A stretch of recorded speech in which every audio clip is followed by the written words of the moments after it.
Welcome. Hi, everybody. I'm Heather Hightower. I'm the coordinator for the Institute on the Environment's Postdoctoral Fellowship Program, which we call the IonE Postdoctoral Fellowship Program. We're really glad that you're here. And in a moment, you're going to hear from each of the principal investigators, which we refer to as PIs. And since we've recorded a few of these webinars in the past, similar structure, similar format, and if you've already watched the replay, we want to make sure we don't have the exact same introduction that we've had for the last couple of years. So if you haven't already read their bios, they're linked in our postdoc website. Please read their bios and get a sense for their work. So, PIs, would you give us your name? A one sentence description of your work, your research, and please finish the sentence. What I'm most excited about in this upcoming cycle for the IonE Postdoctoral Fellowship Program is fill in the blank. And I guess I get to start. Please Um, do, as our director. Hi, everyone. My name is Melissa Kenney. I use she, her pronouns. And I'm so delighted to have you, whether you're joining us here in real time or listening to this as it's recorded. We're really glad to share more about the INE Postdoctoral Fellowship Program. I'm the Director of Research and Knowledge Initiatives at the Institute on the Environment, or as we call it, INE. I'm also an environmental decision support scientist, so my research really focuses on understanding and improving tools and processes that aid really complex sustainability and environmental decisions, both in the private and public sectors. And as I'm looking for our fourth cohort of INE postdoctoral fellows, I am most excited in this upcoming cycle to learn about each of you through your application process. And that's our goal today, is to really set you up to really allow us to be able to see all of your unique superpowers and your excitement about this program. Let me pass it to Jennifer. Hi, everyone. I'm Jennifer Schmitt. I use she, her pronouns. I'm a senior research scientist in sustainable food systems here at INE. My research focuses on sustainable agricultural and food systems, including tracing environmental impacts through agricultural supply chains and understanding systems of food recovery and food waste. I'm most excited in this upcoming cycle, honestly, about our intentional cohort onboarding that we're going to do this time. So we're having everyone start at the same time this coming round. Once we go through the whole process and get our hires done, and I think that's going to allow for really deepening our strength, our sense of our cohort that we've got going on here with the postdoctoral fellowship program. And I just think it's going to be an exciting couple days as we develop that program. So I'm going to hand it over to my colleague, Nat. Yeah, thanks, Jennifer. Hi, everybody. My name is Nat Springer. I'm a research scientist in economics and sustainability, and I work at the intersection of economics, industrial ecology, and sustainable finance. And a lot of my specialization is in optimization modeling and supply network models and sustainability assessment.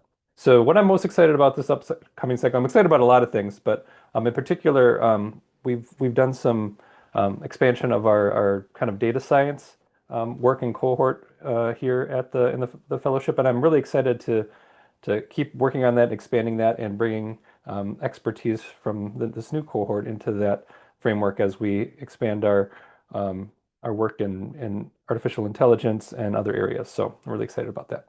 Deepak? Thanks, Nat. My name is Deepak Ray. I'm a senior research scientist in global landscapes, and I construct and conduct large data set driven research, mostly at global scales, but all of them with a strong land, especially ag related component. So this year, what I'm most excited about is to work with new colleagues who will bring new methods and ways to explore these large data sets while contributing to maintaining and expanding them further.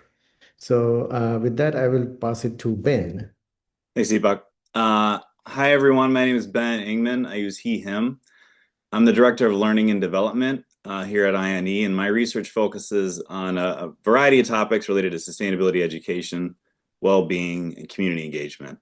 We have a whole learning and development team that's working to prepare the next generation of leaders in sustainability. What I am most excited about with this next cohort is that it's going to bring in new people, new energy, and new ideas.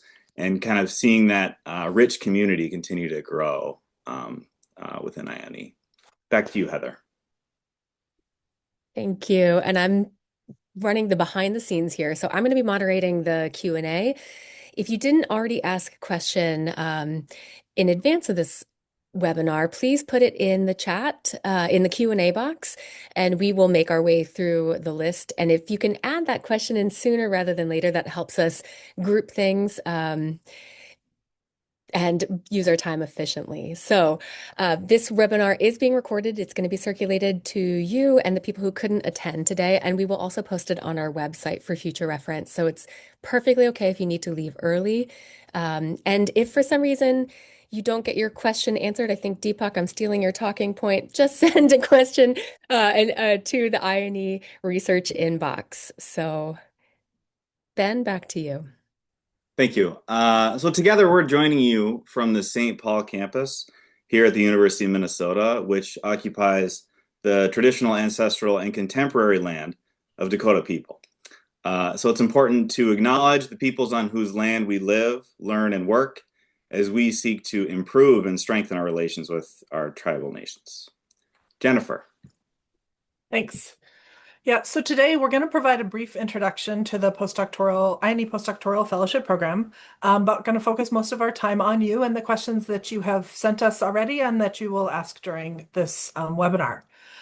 At the University of Minnesota's Institute on the Environment, we envision a future that is sustainable and thriving, that both locally and globally, we're working toward a future where the knowledge needed to build the sustainable future is abundant and accessible, where people leading and building this future are supported and connected, and where the stories of this work inspire action and solutions.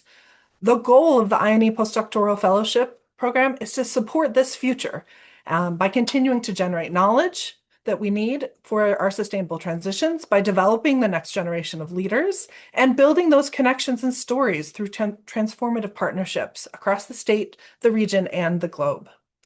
Given this, the IonE Postdoctoral Fellow program is made up of people who are interdisciplinary, community-engaged scholars who thrive both as team leaders and as collaborators. The fellows are visionary leaders who conduct solutions-oriented research to support equitable, just, sustainable solutions and transitions. And fellows define success by the impact that they have in the world. This is because the future is not yet set in stone. Together, we create the future, and that is what we seek to build with our IonE Postdoctoral Fellowship Program and bringing in, hopefully, some of you on this call today. Melissa? Yeah, I think an important thing as you think about that is that we are very solutions oriented, we are futuristic, and we are driving towards impact that really has reached well beyond traditional academic products. We produce traditional academic products that's really critical as part of this to ensure the rigor and quality of the work that we're doing, but it doesn't stop there. Impact out in the world is really what we are seeking. So as I think about that, it's not just academia as usual. You know, the folks you see in this webinar, as well as some of the many people that we partner with, are really defining the role that higher education can have as we think about how we are serving society and serving the sustainable goals that organizations and individuals are striving towards. Our impact related to entrepreneurship and leadership development programs are really quite unique within the higher education landscape, and we're really working to prepare like the next generation of change agents as part of that. And we view our IonE postdoctoral fellows as key ambassadors and leaders of those agents of change. And as we think about things in holistic and systemic ways to be able to see through that more sustainable future. The other thing that's important about the Institute is you are connected to an entire community. You're connected to over 300 fellows, researchers, students, and staff, an even larger number of external collaborators, and we are working every day to make this world a better place. And if that's something that you share in your passions as a scientist, then this is a program that's definitely for you. So with that, as I said, this is really about you. So what we're going to do is we're going to turn now to your Q&A. And Nat, can I have you kick us off?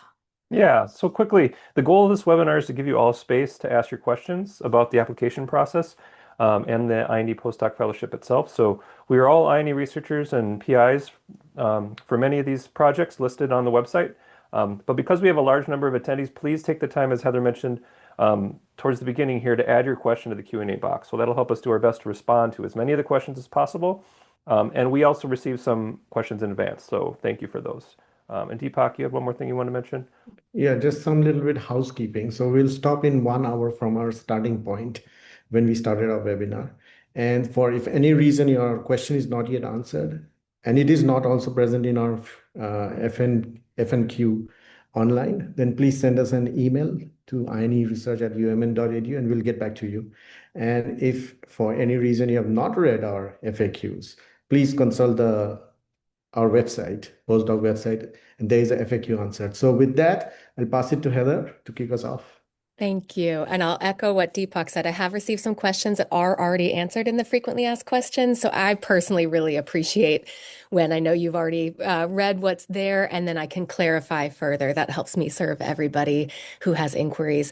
Little note on your Zoom window at the bottom toolbar, you should see a little box that says Q&A with a question mark. If you don't hit the three buttons under three dots above more, and you should see the Q&A box. Would you please use that function to submit your question instead of the chat so that I can make sure that I'm tracking everything as we go along here? And I apologize for clearly setting this up in a way where I could receive questions on the chat, so that's on me. So one thing that is new this year is we didn't get questions about how to create a strong application, which tells me that we have answered this question well. So if you were wondering, how do you create a question? How do you create a strong application? Watch the replay of this conversation from last year because we spent a lot of time addressing that specifically. So the basics of that are give specific examples, customize and make it really clear why the Institute on the Environment, and customize how do you want your skills, or how do your skills position you well for the different projects. And if you use AI, that you don't just leave it at AI, that you edit and make it your own voice. We really can spot that. So we appreciate and ask for that kind of personal investment in the application. So that's the question we didn't get, but we anticipate somebody on here might have that question. And I still see a couple questions coming in the chat. So please look for that Q&A box if you can. Visas and sponsorship. We have received a variety of questions about visas and sponsorship, and we've tried to answer these clearly and thoroughly on the FAQs. But Jennifer, will you briefly speak to this subject? Is sponsorship possible? Is it possible to be hired as a non-citizen? Yes, and I will try to be as clear as I can, but know that things are ever changing. So that is part of what you're seeing in our responses. So U.S. work eligibility is a requirement for employment, right? So if you're not a U.S. citizen, you will need a visa for work authorization. If you do not already have that, we may be able to provide sponsorship, but our ability to sponsor visas is very dependent on current U.S. policy and restrictions. And again, these are often changing. So we can't provide a general answer at the moment as we are constantly watching how the landscape is changing. So given that uncertainty, I know that many of you are wondering, should you apply if you are not a US citizen? What I can tell you is that we are not considering your visa status in our application reviews. So we don't look at that as one of our criteria for reviewing.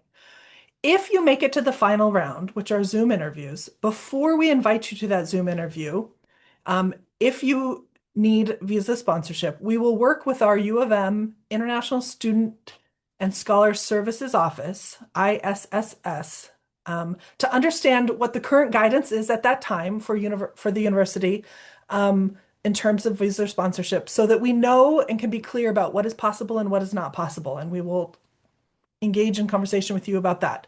We are not going to invite people for Zoom interviews unless we know through working with you and ISSS that there is a possibility for a pathway for visa sponsorship. So again, it's not a guarantee. We can't do that at the moment. We can say that we are going to see what the current situation is at the time of when we get through to the Zoom interview process and work with candidates that we want to invite for that process to see what is or is not possible. that's the best we can do at the moment. Thank you. I will Perfect. just mention it's useful to look at there are certain countries where visa sponsorship is near impossible, and it is unclear whether or not that will change, but it seems more likely than not it will not. And so if your citizenship comes from one of those countries, we don't you can apply because we do not say that your visa application um, your need for a visa is not considered as part of the application review. However, we just want to be really transparent that we don't have a special way of being able to sponsor visas if the US has incredibly strict restrictions on visa sponsorship from particular countries. I'd also like to highlight the when we talk about understanding what's possible and working with ISSS, um, candidates themselves, Melissa, correct me if I'm wrong, candidates themselves lead that process and are responsible for finding out um, what is applicable to you from where you're from, how much we can support. It's, if you're looking at me facilitating some emails here and there, you don't have a dedicated team for this. We want to be really clear that there's a information that's evolving and we need you to do your research piece. We can connect you with a UMN resource and we will do our due diligence to not invite you to a Zoom interview without understanding what's possible. But that's really a collaborative process. So please understand that as well. Again, I must have said, oh, A number of people would be using like an OPT visa. If you would have an OPT visa, that really has to be fully used before we do any other visa sponsorship. So I just want to emphasize that piece of it. And again, like we'll work with folks. We have a very robust international research and postdoc community. We believe that there's a lot of expertise in all parts of the world. And to be part of this program, work eligibility is required. and I'd like to say I've set up a number of these webinars. Clearly, I did not get all the settings right today. So we won't be taking live questions. If you raise your hand, I'm going to lower it. Sorry about that. And I must not have blocked the chat function. So please, if you can, use the Q&A box as we keep going. Thanks, Melissa. Thanks, Jennifer. Our next set of questions that we got in advance were about projects and mentorship. We wanted a lot of clarification about how does this work? So in our FAQs, we do lay out that you are assigned to projects that already exist within our research priorities, but there was some desire for nuance. For example, my PhD is in economics. Could you elaborate on how fellows typically integrate into existing IonE research initiatives? Is the expectation to join a specific project immediately, or is there an initial period to develop independent proposals within the Institute's framework? Who'd like to take this one? I can take that one real quick. And just echoing what Heather said, so because you're applying for specific projects and to be aligned with the projects that are listed on the webpage, the best way is to read through what the project descriptions are and see which projects you align with. And in some of those project descriptions, you'll see that there is some flexibility in different things that you might do research on, and which pieces you do will be developed with the PI during the initial phase of your postdoc, and others, it's clearly aligned with an existing project or an existing task or this existing research initiative, and that's what you'll be hired for. So it really, we say it depends, but generally, again, the idea is that you're aligned with a project and a PI, and for most of these, it's for an existing project that has existing work needs. It's just it really is dependent on the project and the PI. Can I add a little bit Please to do. that? So people may be scared, like you will just be thrown into a project. It's not that way. We have a very robust onboarding system which we have developed. So you will have professional development and your career growth planned, working side by side while you start working on your project. So it is not a very deep, like a departmental experience which you may have had or which you have heard about. that there is a supervisor and you just have to work on that project. It's not that. We do academia slightly differently over here.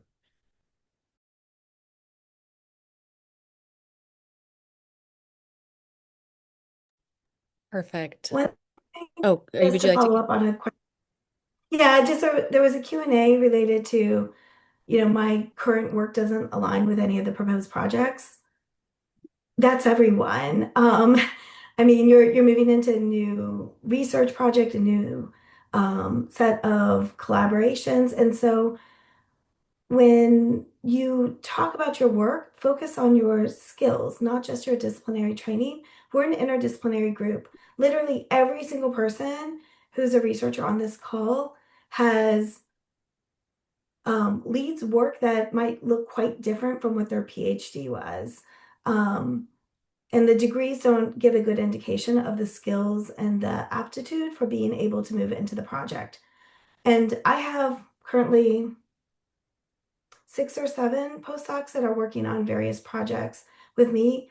Every single one of them has a completely different disciplinary background from biophysical sciences, engineering, a range of different social sciences, public health, or interdisciplinary studies of some kind. And because of that, the ways that we're able to collaborate are so much richer because we're able to learn from both our disciplinary training in cross-cutting ways, as well as the kind of unique skills that we're individually bringing. So focus on that, and with the projects, think about how the skills that you've gained might align with some of the project priorities. Thank you, Melissa. Thank you, Deepak. Can you please elaborate on how host mentors and departments, how host mentors are matched with the IonE postdoctoral fellows, and what level of flexibility fellows have in shaping their research agenda? I'm just going to jump in. So the IonE is your department, although IonE is actually not a department. We sit outside of departments and colleges intentionally as an interdisciplinary focused institute. So we are the PIs on this call and one or two others are the ones who lead these projects that are listed on our website, and that is the work that's going to be happening. And as Nat already alluded to, within of those projects, there is space for you to bring your interests and skills to the work that needs to happen in those projects. But that's a conversation that happens after we get through the hiring process. For the most part, we have this existing work that we are pushing forward on, and we're inviting people to join us in moving those projects forward. Jennifer, maybe you could continue, since you mentioned the interdisciplinary nature of what we're doing. Given the interdisciplinary mission, how is primary mentorship structured for a fellow whose core discipline, like economics, might differ from their intended collaborative partners? Yeah, no, that's a great question. I mean, chances are that the discipline that you're coming in with will not match exactly with the discipline of one of the PIs. I mean, it's technically possible, but I don't know that any of the people that I've mentored have gotten their PhD in conservation biology, which is what mine is in. Although again, they're in disciplines that are relevant to the work that I now lead in sustainable agriculture and food systems. So the way that we do mentorship here through this program, first off, you will have a supervisor who is kind of more important from an HR perspective. That person is likely also to be one of your mentors. And leading one of the projects that you are working on. We try to have each postdocs working on at least 2 projects, and sometimes that means 2 PIs that you're working with. So then both of those PIs are mentoring you throughout your postdoctoral fellowship program here. If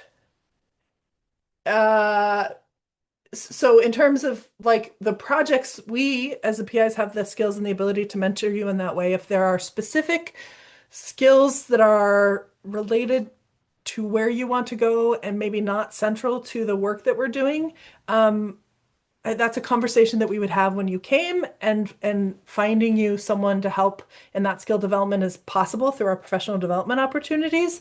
Um, and just would be something that you would discuss with your primary mentor, who would be the PI on your projects. I just also want to share that we also do peer mentorship. And so we really try to have like a collective mentorship program where it's not just you and one person. You are part of a team, both within the projects that you're working on and the general research team that we have at IonE. And so it's mentorship is more than a one-on-one thing, and is open for many opportunities based on what it is that you professionally are looking for. Jennifer, I'm going to ask you to continue because you're on a roll and it relates to our next question, which is how does the program specifically, or how does the program support interdisciplinary research and collaboration across different colleges or units within the university? Um, yeah, sure, I'll continue on. So if you join a project that is already working with one of the units, departments or colleges across the university, then you will be engaged on a joint research team, already connected to those areas. Um, that is possible kind of within the project umbrellas that during your course of your tenure here at IonE, you would um, develop a new partnership as part of the project you're working on with units or departments. For example, we have a project that Nat and I have led, broadly focused on agricultural supply chains, and we work with people in the animal science department. And so we have a postdoc right now who came in and now has these collaborations and has been working with the folks over in animal science for the majority of his time with us. So again, those are more organically created based on the project needs and who's involved. And I will then emphasize again that if there's a particular collaboration that you're interested in that is not part of the programs, that is something that through your professional development opportunities you could seek out. So um, again, your main focus is with the projects and the PIs that are at IonE and you're working with.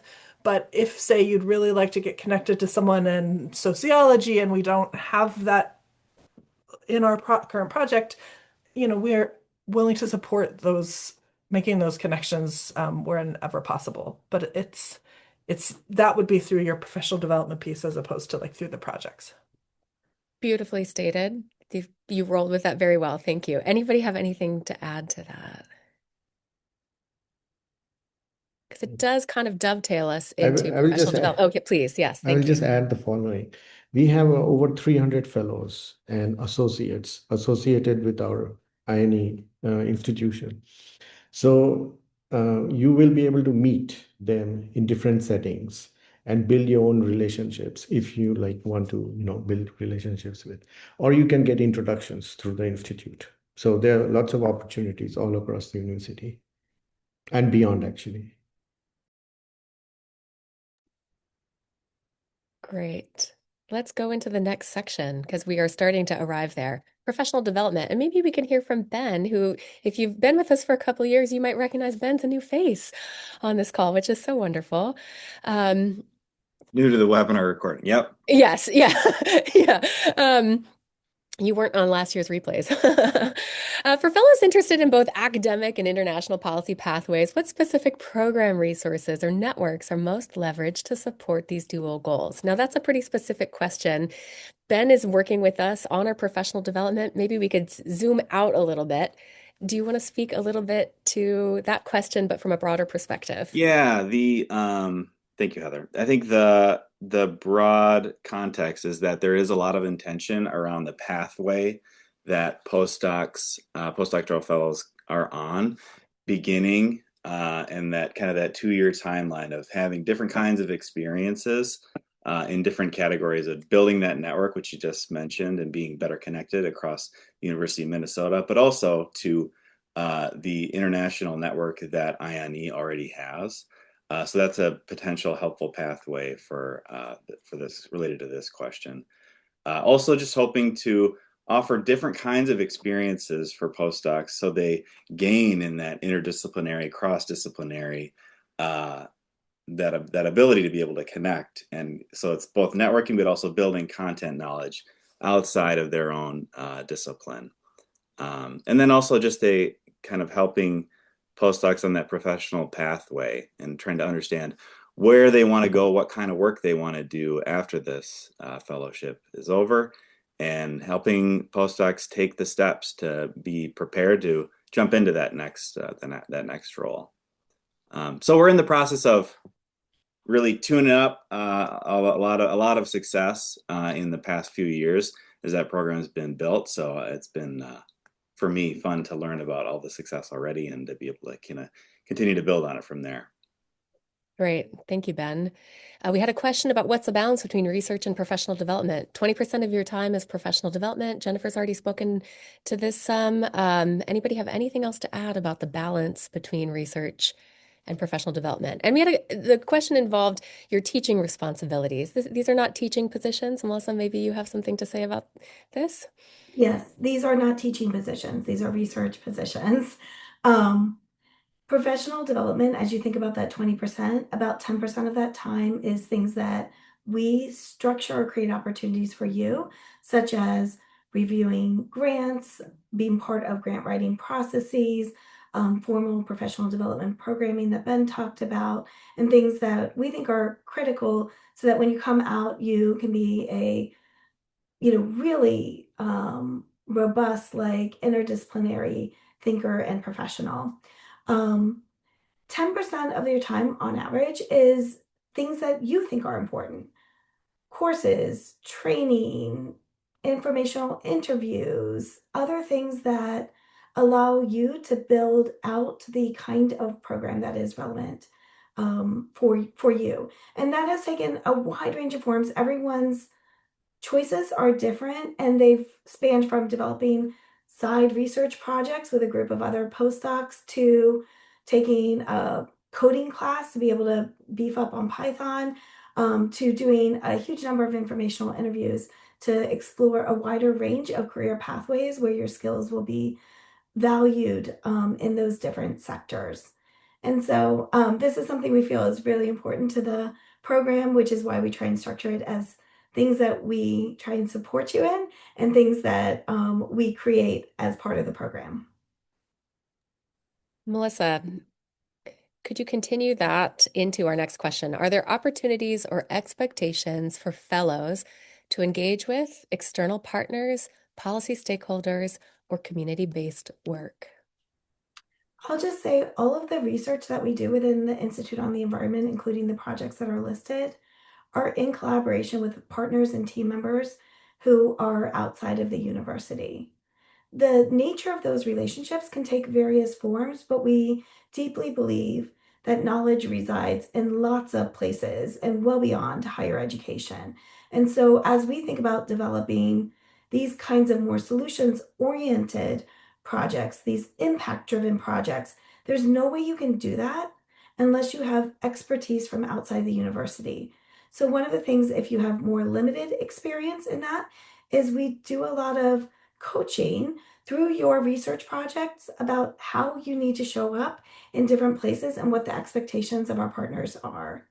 You'll have an opportunity also to meet a number of our IonE partners through events like our IonE annual meeting or other seminars or larger events that are going on, like speaking science. And you'll also be able to get exposure to our philosophy around partnerships and use that if you say review grants for IonE as a reviewer. Those are grants where we require external partners as team members, not letters of support, real team members. And that orientation, that way of collaborating is really key to how we view the way of legitimizing knowledge and expertise, and the most important, impactful, and fast track ways of getting different types of scientific information or other knowledge systems into decision making processes. It's good science to have these kinds of external partners as part of our team. You can't do impact driven science without it.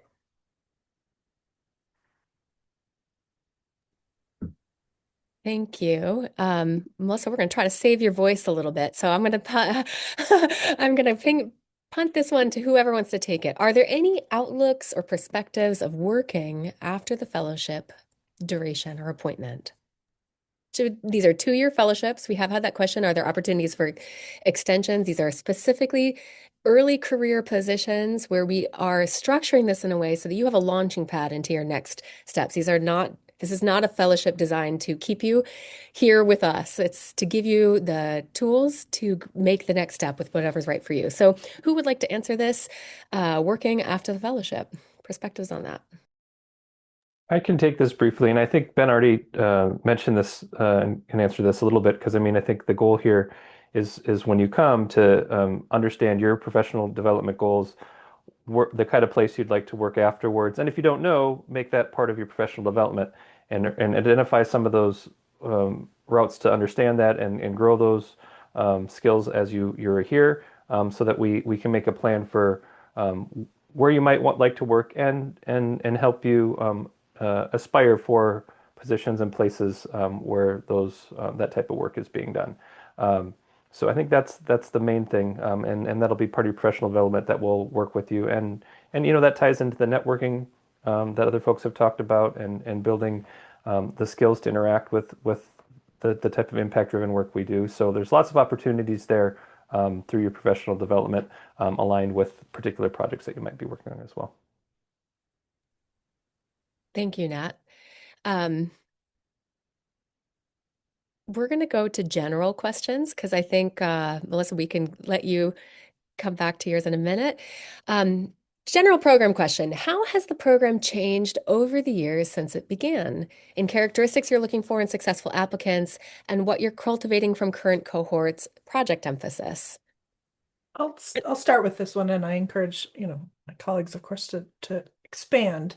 Um, in some ways, we haven't. I mean, who we are as INE and who we're looking for to join us is consistent.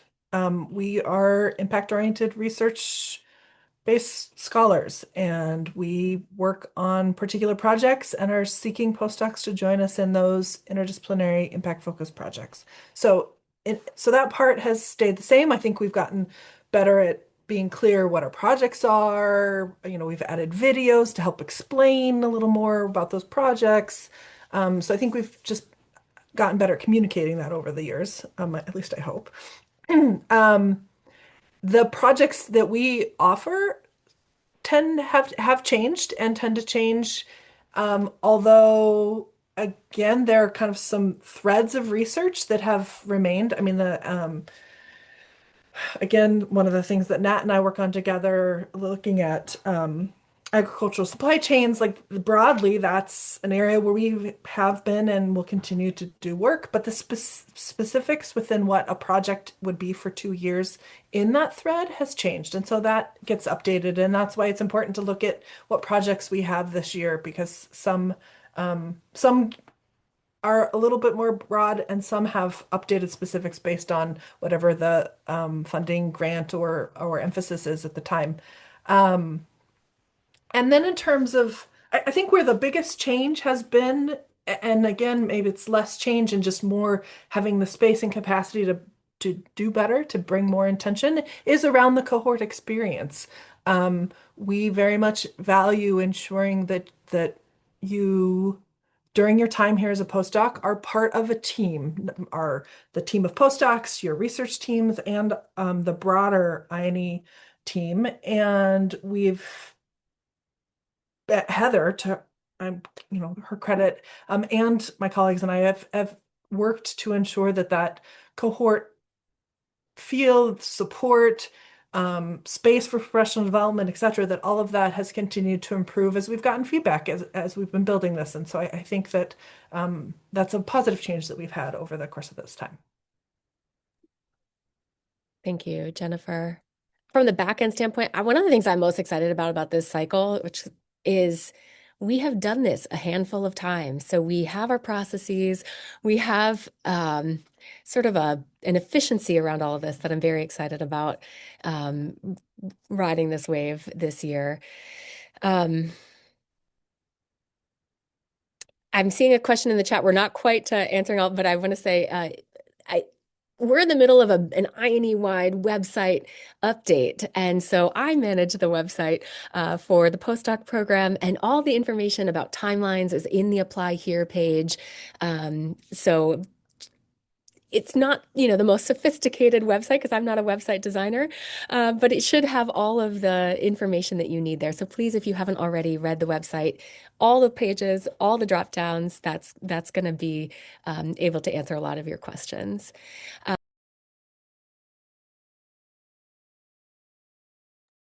Heather, you're muted. I'm sorry. You muted yourself while you were talking. Oh, sorry. It's all right. Melissa, I'm sorry, team. How has the program been impacted by the current federal government funding collaborations with federal agencies? Yeah, so I know that folks understand that the federal funding landscape is changing, and there are portions of our work that are well aligned with the priorities that exist by federal agencies. Federal agencies still are one of our largest scientific funding sources, even with budget reductions. And we have deep partnerships with a number of federal agencies and have a robust funding portfolio through those opportunities. We also have a lot of funding from the state of Minnesota, from foundations, from donors, from partnerships with private companies via external sales. And that's purposeful because as we think about driving towards impact, funding is one of the ways that we can collaborate on our research projects and our research ideas to jointly seek funding. And in some cases, the funding is a mechanism of collaboration and ensuring that results have meaningful impact. So just to give you a sense, we have not had to change like end dates or have any like impacts on INE postdoctoral fellows, even when we've had grants terminated over the past year. We place a huge emphasis on ensuring when you come into this program, we can make that 2-year commitment to you. And so I say that because I don't know what will happen with some of these projects. I think we have set ourselves up to be successful in continuing to have a robust funding portfolio.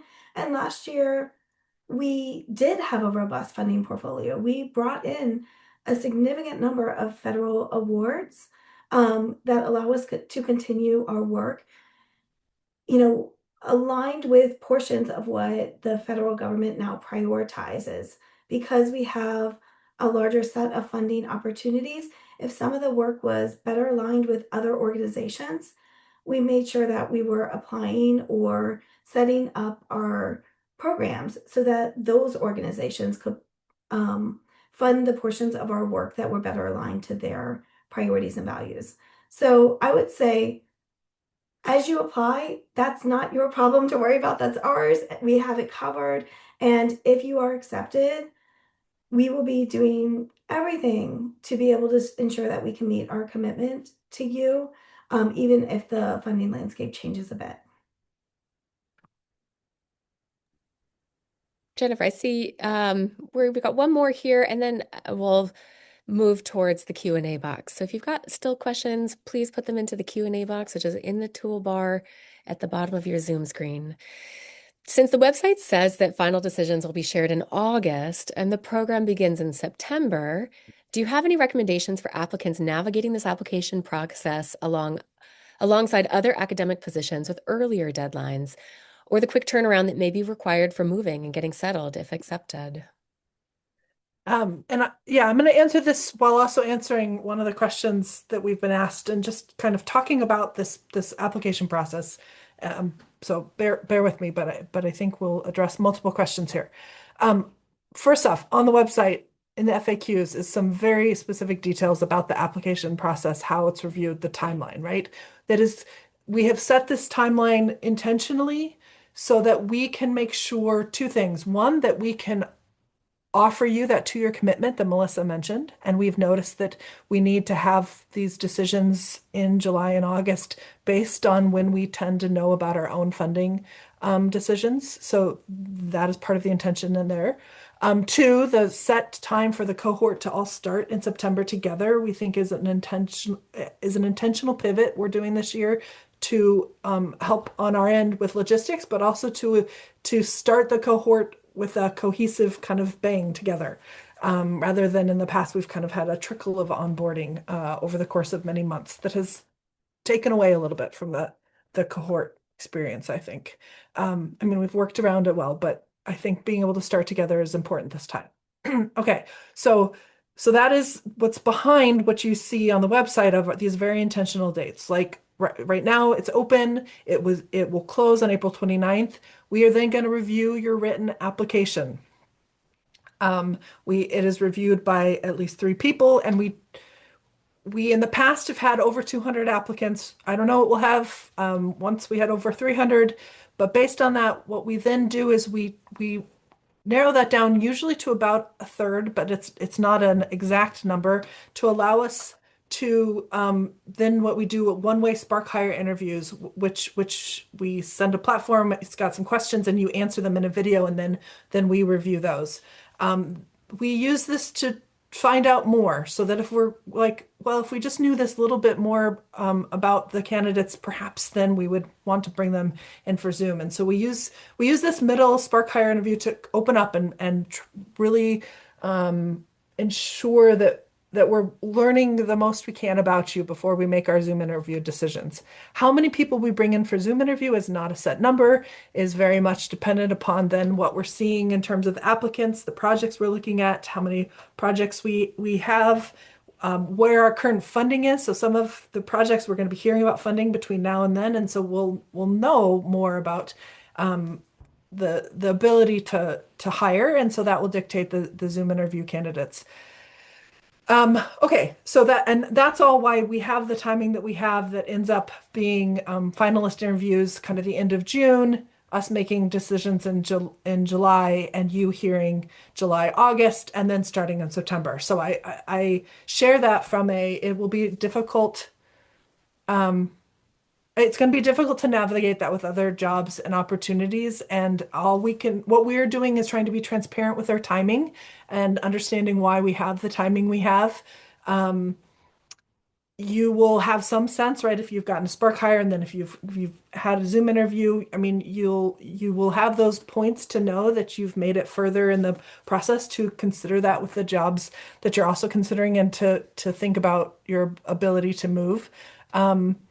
I would say that in the Zoom interviews, if the timing is a big issue in terms of moving, or you've got competing offers, that's something that we could talk about more in that space and work with you to be as accommodating as we can, given what we have on our end that are also constraints for what we're doing.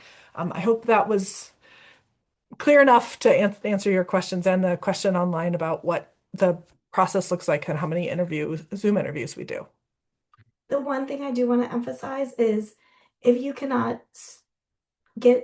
degree will not be conferred by the date, or if you cannot start and fully be part of the orientation, then a different year would be a better time to apply.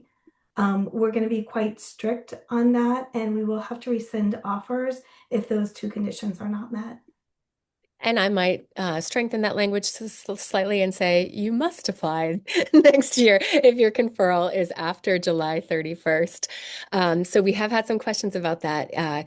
We have an intentional design for an early career fellowship, and we define that as a specific timeline. So that this year is after December 31st, 2020, which unfortunately means if you received your PhD 10 days before, we aren't going to make an exception for that. So it's December 31st, 2020 and sooner. And you must have that conferral by the 31st, because on the back end, in a big university machine, we have a lot of things that we have to do to mobilize an offer, and we absolutely cannot make an exception to that this year. So apply next year if it's looking like it's past that. We have 10 minutes left. I want to hear more from Deepak, Nat, and Ben. We've answered most of all the questions in the Q&A. I'm just going to quickly scroll the chat. Thanks for transitioning those questions to the Q&A. Appreciate it. We've answered about visa changes. Um, we've answered the question about work and alignment with research priorities. I added the apply by April 29th to the homepage of the site. Sorry about that, but it is also that entire timeline is on the apply here page. So please review that in detail. We had a question about what are our people doing? We've got what our current alumni are doing. And also, um, Melissa, you have such beautiful language about this, but this is about us supporting you and what's right for you. And that might be an academic position. That might be starting a family. That might be something completely different. So, those are my words, not hers. You have a better take on that. Maybe, Melissa, can you speak to that for a moment? Yeah, I'll just say that we we have people who have completed the IonE postdoctoral fellowship program and have moved on to a wide range of different types of positions. We've had people who are at an R1 tenure in an R1 tenure track faculty position. We've had people applying and pursuing teaching related positions at liberal arts colleges around locations that they wish to live. We have people in NGOs who are leading like science programs. We have folks who are in industry, like taking their skills and applying them in potentially domains that are quite different, but also thinking about the intersection of sustainability within jobs that are not traditionally labeled as sustainability. We have folks who are pursuing their own independent consulting and advising like international bodies related to adaptation.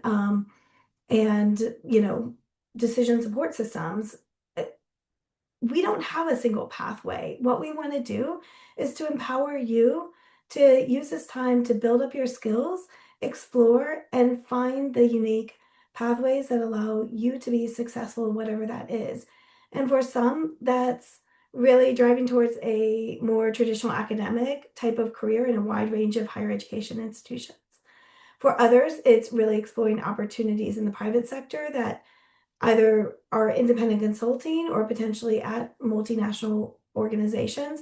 For others, it's really looking at NGOs, government, other types of opportunities that allow them to deploy their skills in things that might be more domain relevant for them. And for others, they're using right after they finish their postdoc fellowship, they take a bit of a transition time to reflect and figure out what their next steps are given, larger moves or other personal changes that are important so that they can prioritize how they can have the greatest impact in the world and what that looks like. We have no judgment of what career you choose. Our goal is that we are empowering you to be successful in a wide range of jobs, and that as you are seeking particular sectors, that we are advising and or connecting you to people who can support your professional journey. And so as we think about that, not a single pathway, but we'll be excited to learn about what your ambitions are as you start the IonE postdoctoral fellowship so that we can support you during that 2-year period and really being prepared for what you want coming out of the program. Thank you. We've got 6 minutes. Deepak, Nat, Ben. I will just add to Melissa's, we also have postdoc fellows who graduated from our program and moved to international locations. So it's while the vast majority is found by positions and follow-up positions in the US, some actually moved abroad. So it's all over the place. You get the training and you move on to what you discover yourself in a way through our program. And there was one question about how the program has changed. I think the program has become very balanced in terms of balance between natural scientists and social scientists. So think about like natural scientists, you in your paper or publication, in your introduction or your discussion, you will always say like, we are doing it because of society and we want to make this change. But think about you in the same institute, you will have decision scientists or social scientists who are figuring out how those changes happen. And for the social scientists, you're interacting with natural scientists to figure out how do the raw products, the research products come and how you translate it to back to society. In our institute, how we have changed is like we have brought these two together. And now you have the opportunity as postdoc in part of your professional development and being a part of the cohort to actually integrate it together. So you learn from both in a peer process, process, and bring that flavor and understanding both the disciplinary. After you get your disciplinary, you get this interdisciplinary or multidisciplinary perspective. It makes your research so much more better. Like so, I will just add that, and then further on, we have now learning and development, and Ben is here. So you have other aspects like to round you off properly. You will not find this like in a departmental setting. That's my experience and how we have evolved. I would want to jump on that one, Deepak. I think one of the richest parts of the experience, in my view, that postdoc fellows get to participate in is joining this workplace where exactly the kinds of things that Deepak just raised happen, where really it is not just driven toward a discipline and the advancement of a discipline, but it's about being impactful. And in joining that workplace, you might learn things about yourself and what you want to do, and how you might want to do things differently. So it's been rich to see the postdoctoral fellows that are with us now go through that process. And so some questions were related to like whether or not I might fit. And I think that's a great reason to apply if you don't know if you might fit, because it's a great variety of people who have joined us so far, and so a new cohort will add to that variety and make an even richer environment. Thanks, Nat. I'd love to hear from you if you've got any final words or maybe even Yeah, well, respond to this question here. we actually had one more question in the Q&A Yes. about what's important in terms of research portfolio. And I think, I mean, what Ben just mentioned actually kind of answers that as well. You know, the way we focus on doing research here and the type of postdoc cohort we like to develop is driving towards impact, right? So, of course, if you're publishing in peer-reviewed publications, if you've helped write a grant, I mean, it's impact. But there's a lot of other ways to drive impact, right? You can write, maybe you developed a web tool to communicate your findings. Maybe you wrote a policy brief. So when you're presenting your research and you're doing your application, I think it's just as important to say all the different ways you've had an impact, to communicate those, to write them in your CV and your cover letter, and to connect those with how you have driven impact in your current research and how you would like to in your career. So I think that's the thread, that keep a really broad perspective on what a research outcome is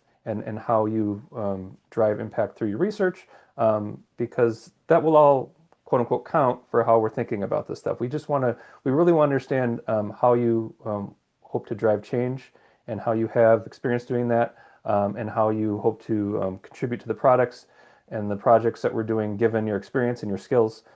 So please keep an open mind and include all those pieces in your application. Thank you, Nat. We have 1 minute left. Deepak, you said something in a meeting yesterday about learning to speak the language of others. And maybe you could give a 10 seconds on that, and then Melissa, you could close us out.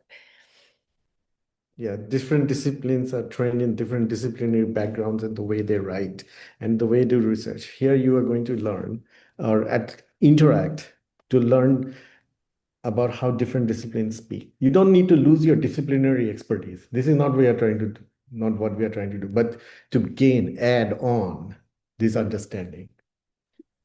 Thank you. Thank you all for being here today. Thank you to our panelists. Melissa, will you close us out? Yes, thank you so very much. We're so excited to learn more about you through your application, and we encourage you to check out the IonE Postdoctoral Fellowship Program website for additional webinars and resources as you are developing your application. Please also check out the FAQ. If you have additional questions, please send them to ione-research@umn.edu. There was a question that I'll just voice about sending personal emails to PIs. We cannot guarantee that we can respond to requests, and we highly encourage you to send any questions or inquiries to our central inbox so that we can ensure that you will get a response.